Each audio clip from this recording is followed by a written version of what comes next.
क्या करिए? सारे टेंडर नियमानुसार हुए हैं और जिस टेंडर को लेके ये कोर्ट में भी गए थे और कोर्ट ने भी यही हमें आदेश किया था कि आप इसकी निविदा आमंत्रित करके इसके आप फाइनेंशियल बिड ओपन करें और तभी हमने इसकी फाइनेंशियल बिड ओपन करी थी। और अभी जो भी आरोप लगे हैं वो मिथ्या है और सभी जो हमारे टेंडर नियमानुसार हुए हैं। आप पे 11 लाख रुपए लेने का भी एक बड़ा आरोप लगाया जा रहा है। मैंने जो प्रेस कॉन्फ्रेंस का निर्णय आज लिया है वो सिर्फ 11 लाख रुपए का जो मेरे पे रिश्वत लेने का या जो भी आरोप लगे हैं, सबसे बड़ा आरोप मेरे लिए जीवन में यही है। और मैं आप लोगों को भी बोलना चाहती हूँ कि आप पुख्ता सबूत के साथ वो आए और जिस दिन वो पुख्ता सबूत के साथ मेरे सामने आएंगे मैं उस दिन अपने पद से इस्तीफा दे दूंगी, वरना वो तैयार रहे, मैं न्यायालय की शरण में जाऊंगी और मैं मानहानि का दावा उन पर करूंगी। सिर्फ 11 लाख रुपए ही नहीं, परिवारवाद भी आप पे लग रहा है कि परिवारवाद चला रहे हैं आप। ऐसे और कई भी लोग हैं जो कि सक्षम है टेंडर लेने के लिए, मगर आपने तो अपने चुनिंदा कुछ लोगों को चुन लिया जिन्होंने आपके लिए चुनाव में काम किया था। अच्छा, मैं जैसा कि मैं ये सब बता ही चुकी हूँ कि कौन सा टेंडर एक गुरु कुड़ियाल जी को गया है। गुरु कुड़ियाल जी बीजेपी के कट्टर समर्थक रहे हैं, जिन्होंने बीजेपी प्रत्याशी के लिए इस टाइम नहीं, आने वाले कई टाइम से वो बीजेपी के, मुझे लगता है हो सकता है पदाधिकारी भी रहे हों।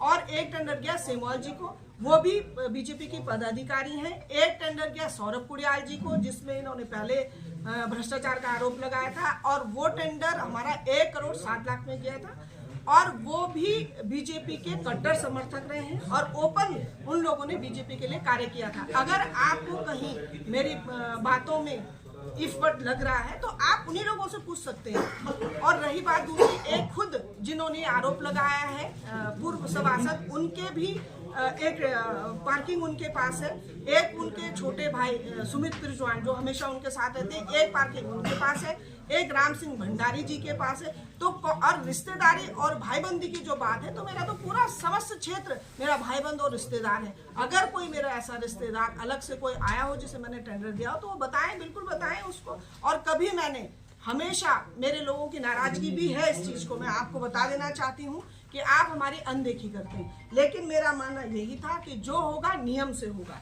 और मैं नियम से चल रही हूँ और आने वाले 5 साल पूरे नियम से चलूंगी।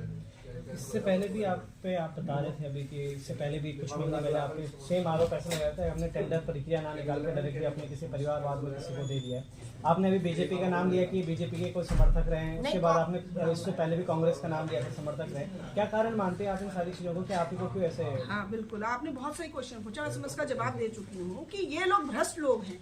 ये तथाकथित 2-4 समाज सेवी यही है जो 1-2 इनके पर्दे के पीछे हैं और जो 2 ये पर्दे के आगे हैं।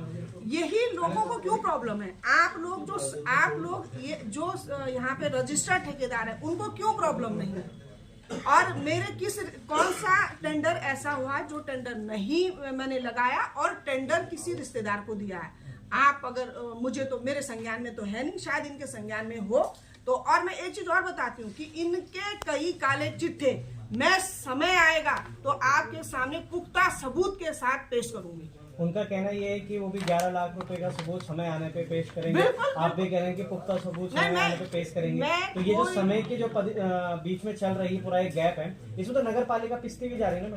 नहीं, मैं ये कहना चाह रही हूँ, मैं ये बोलूँ कि वो तो पुख्ता सबूत लाके देंगे ही, वरना मैं तो न्यायालय की शरण जा रही हूँ। मैं तो न्यायालय की शरण लूंगी, या तो वो माफी मांगे या वो मुझे पुख्ता सबूत लाके दें। और जिस दिन वो पुख्ता सबूत लाके देंगे कि मैंने किसी ठेकेदार को रिश्वत दी, उन्होंने मुझे दी है, उस दिन मैं अपने पद से इस्तीफा दे दूंगी।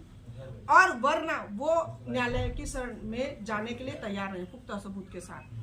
आपका मतलब क्लियरली ये कहना है कि आपको पर्सनली टारगेट किया जा रहा है? बिल्कुल पर्सनली, या तो मैं महिला हूँ, इन लोगों की मानसिकता ऐसी है कि किसी महिला को, और मैं बड़े गर्व के साथ कहना चाहती हूँ कि शायद उत्तराखंड में पहली महिला अध्यक्ष होगी जो खुद नगर पालिका को चला रही है, शायद। क्योंकि ये बहुत सारी जगह प्रतिनिधि होते हैं, सभासदों की भी प्रतिनिधि होते हैं, लेकिन मेरे पति श्री हिमांशु बिजलवान जिस दिन ओथ वाले दिन यहाँ 2 मिनट के लिए आए थे, उसके बाद उन्होंने नगर पालिका म्युनिसिपैलिटी परिसर के अंदर पैर नहीं रखा।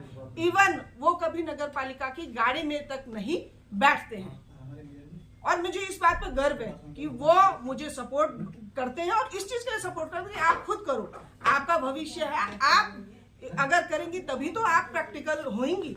और शायद मैं आप लोगों को कहना चाहती हूँ कि मैं इन चीजों से कमजोर नहीं, मैं इन चीजों से परिपक्व हुई हूँ। जो चीज मैंने 10 साल में सीखनी थी वो मैं 10-12 महीने में सीख के बिल्कुल तैयार हो गई हूँ।